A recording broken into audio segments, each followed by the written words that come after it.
Voici Monsieur Rémy, je ne peux vous en dire davantage, et je vais m'éclaircir. Bonjour ma nièce, puisqu'enfin il faut que vous la soyez. Savez-vous ce qu'on me veut ici? Passez, monsieur, et cherchez votre nièce ailleurs. Je n'aime point les mauvais plaisants. Voilà une petite fille bien incivile. On m'a dit de votre part de venir ici, madame. De quoi est-il donc question? Ah, c'est donc vous, monsieur le procureur. Oui, madame, je vous garantis que c'est moi-même. Et de quoi vous êtes-vous avisé de nous embarrasser d'un intendant de votre façon? Et par quel hasard, madame, y trouve-t-elle à redire? C'est que nous nous serions bien passés du présent que vous nous avez fait. Ma foi, madame, s'il n'est pas à votre goût, vous êtes bien difficile. C'est votre neveu, dit-on? Oui, madame. Eh bien, tout votre neveu qu'il est, vous nous ferez un grand plaisir de le retirer. Ce n'est pas à vous que je l'ai donné. Non, mais c'est à nous qu'il déplaît, monsieur, à moi et à monsieur le comte, que voilà, et qui doit épouser ma fille. Celui-ci est nouveau. Mais madame, dès qu'il n'est pas à vous, il ne me semble pas essentiel qu'il vous plaise. On n'a pas mis dans le marché qu'il vous plairait. Personne n'a songé à cela.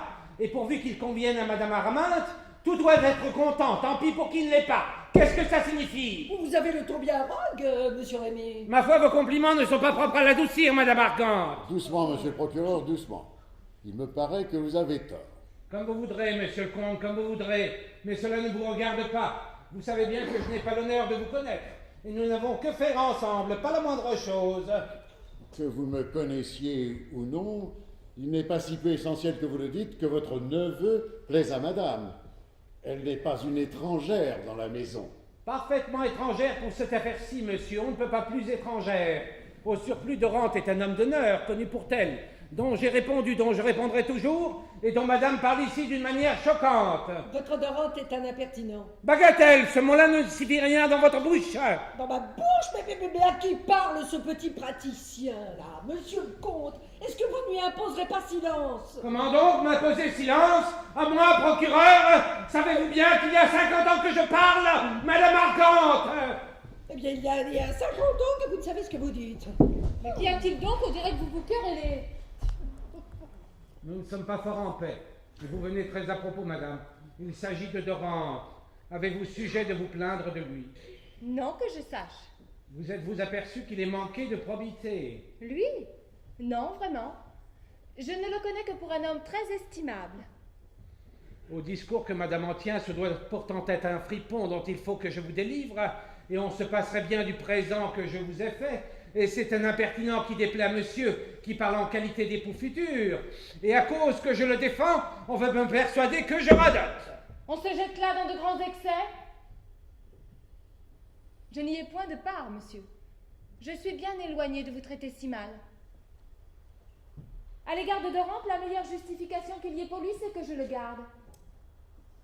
Mais je venais pour savoir une chose, monsieur le comte. Il y a là-bas, m'a-t-on dit, un homme d'affaires que vous avez amené pour moi? On se trompe, apparemment. Madame, il est vrai qu'il est venu avec moi, mais c'est madame Argante qui... Attendez, je vais répondre. Oui, ma fille, c'est moi qui ai prié monsieur le comte de le faire venir pour remplacer celui que vous avez et que vous allez mettre dehors. Je suis sûre de mon fait. J'ai laissé dire votre procureur au reste, mais il amplifie. Courage. Paix, vous avez assez parlé. Je n'ai point dit que son neveu fût un fripon. Il se pourrait qu'il le fût, je n'en serais pas étonnée. Mauvaise parenthèse avec votre permission, supposition injurieuse et tout à fait hors d'œuvre. Honnête homme, soit, du moins n'a-t-on pas de preuve du contraire, et je veux croire qu'il l'est. Et pour un impertinent et très impertinent, j'ai dit que c'en était un et j'ai raison. Vous dites que vous le garderez, vous n'en ferez rien. Il restera, je vous assure. Mais point du tout, vous ne sauriez. Seriez-vous d'humeur à garder un intendant qui vous aime? Eh, à qui voulez-vous donc qu'il s'attache? À vous, à qui il n'a pas affaire? Mais en effet, pourquoi faut-il que mon intendant me haïsse? Mais point d'équivoque. Quand je dis qu'il vous aime, j'entends qu'il est amoureux de vous, qu'il est ce qu'on appelle en bon français amoureux, qu'il soupire pour vous, que vous êtes l'objet secret de sa tendresse. Dorante? L'objet secret de sa tendresse. Ah oui, très secret, je pense. Oh, mais je ne me croyais pas si dangereuse à voir. Mais dès que vous devinez de pareils secrets, que ne devinez-vous que tous mes gens sont comme lui? Peut-être qu'il m'aime aussi, que sait-on? Monsieur Rémy, Vous qui me voyez assez souvent, j'ai envie de deviner que vous m'aimez aussi. Ma foi, madame, à l'âge de mon neveu, je ne mentirais pas mieux qu'on dit qu'il s'en tire. Ceci n'est pas matière à plaisanterie, ma fille. Il ne s'agit pas de votre monsieur Rémy, laissons-la ce bonhomme. Et traitons la chose un peu sérieusement. Vos gens ne vous font pas peindre. Vos gens ne se mettent point à contempler vos portraits. Vos gens n'ont pas l'air galants, la mine doucereuse. J'ai laissé passer le bonhomme à cause de vous, au moins, mais le bonhomme est quelquefois brutal. En vérité, ma mère, vous seriez la première à vous moquer de moi si ce que vous dites me faisait la moindre impression. Mais ce serait une offense à moi que de le renvoyer sur un pareil soupçon. Est-ce qu'on ne peut me voir sans m'aimer? Je n'y saurais que faire. Il faut bien m'y accoutumer et prendre mon parti là-dessus. Vous lui trouvez l'air galant, dites-vous? Je n'y avais pas pris garde et ne lui en ferai point à reproche. Il y aurait de la bizarrerie à se fâcher de ce qu'il est bien fait. Je suis d'ailleurs comme tout le monde. J'aime assez les gens de bonne mine. Je vous demande pardon, madame, si je vous interromps. J'ai lieu de présumer que mes services ne vous sont plus agréables, et dans la conjoncture présente, il est naturel que je sache mon sort. Son sort. Le sort d'un intendant, vu que cela est beau. Et pourquoi n'aurait-il pas un sort? Voilà des emportements qui m'appartiennent. Quelle est cette conjoncture, monsieur? Et le motif de votre inquiétude? Vous le savez, madame. Il y a quelqu'un ici que vous avez envoyé chercher pour occuper ma place. Ce quelqu'un-là est fort mal conseillé.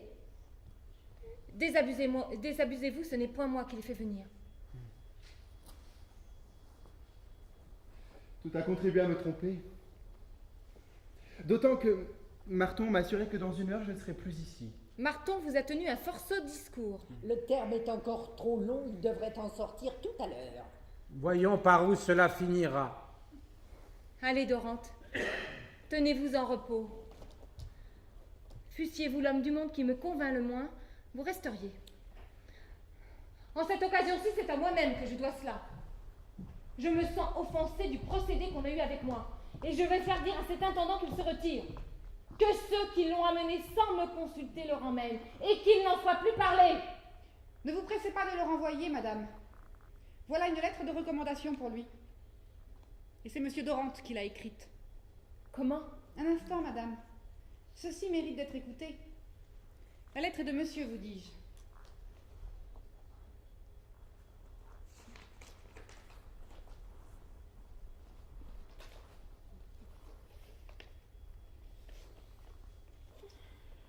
Je vous conjure, mon cher ami, d'être demain sur les 9 heures du matin chez vous.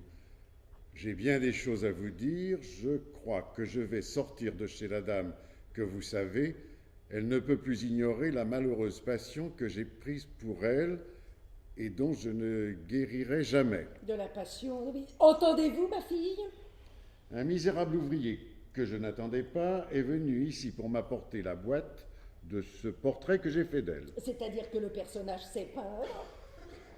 On a soupçonné que ce portrait m'appartenait, ainsi je pense qu'on va tout découvrir et qu'avec le chagrin d'être renvoyé et de perdre le plaisir de voir tous les jours celle que j'adore, j'aurai encore celui d'être méprisé d'elle. Eh bien, en avez-vous le cœur net, ma fille? Non pas à cause de la médiocrité de ma fortune, sorte de mépris dont je n'oserais la croire capable, Et pourquoi non? mais seulement du peu que je vaux auprès d'elle, tout honoré que je suis, de l'estime de tant d'honnêtes gens. Et en vertu de quoi l'estime-t-il tant, ce... Auquel cas, je n'ai plus que faire à Paris. Vous êtes à la veille de vous embarquer. Je suis déterminé à vous suivre. Bon voyage au galant. Le beau motif d'embarquement. Eh bien, ma fille, en avez-vous le cœur net? Cela m'apparaît clairement. Comment? Cette lettre n'est pas d'une écriture contrefaite? Vous ne la niez point? Madame, Retirez-vous.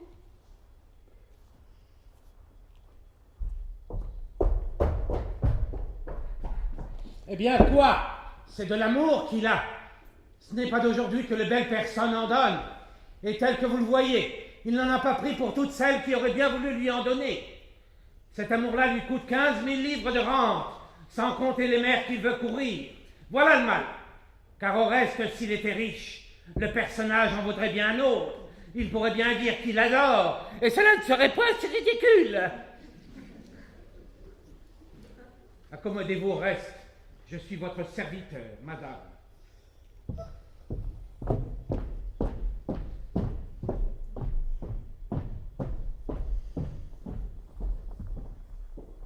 Fera-t-on monter l'intendant que monsieur le